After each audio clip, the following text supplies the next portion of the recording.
Hello everyone, welcome to my YouTube channel. তো জানুয়ারি মাসে কম বেশি সবাই পিকনিক করছো, তো আমরাও কিন্তু চলে গিয়েছিলাম পিকনিক করতে গুলমায়। চলো তোমাদের সাথে শেয়ার করি পিকনিক গিয়ে আমরা কি কি করলাম।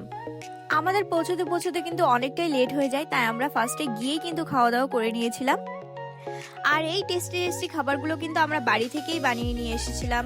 তারপর গান চালিয়ে আমরা একটুখানি ডান্স করছিলাম, আর বাড়ি থেকে কিন্তু আমরা ব্যাডমিন্টনও নিয়ে এসেছিলাম, আর এখানে সবাই ব্যাডমিন্টন খেলছিল। তারপর কিন্তু আমরা চলে যাই ফটোশ্যুট করার জন্য কিছু। আর এখানে দেখো কত লোক এসে পিকনিক করার জন্য, সত্যি অনেকটা ভিড় ছিল। তারপর তো আমরা এখানে এসেছিলাম ফটো তোলার জন্য, আর তখনই কিন্তু ট্রেন চলে আসে। আর দেখো পিছনের সূর্যটা কি সুন্দর লাগছে। আমরা কিন্তু এখানে অনেক ফটো ভিডিও তুলেছি। তারপর কিন্তু আমরা ডাইরেক্ট চলে যাই ফুলের দোকানে। এখান থেকে ফুল আর কেক নিয়ে আমরা কিন্তু চলে গিয়েছিলাম বাড়িতে, কারণ আজকে ছিল আমার মা আর বাবার অ্যানিভার্সারি, তাই আমরা দু বোন মিলে সারপ্রাইজ দিয়েছিলাম। তো দেখতে দেখতে আমার মা আর বাবা কিন্তু 25টা বছর কাটিয়ে দিয়েছে।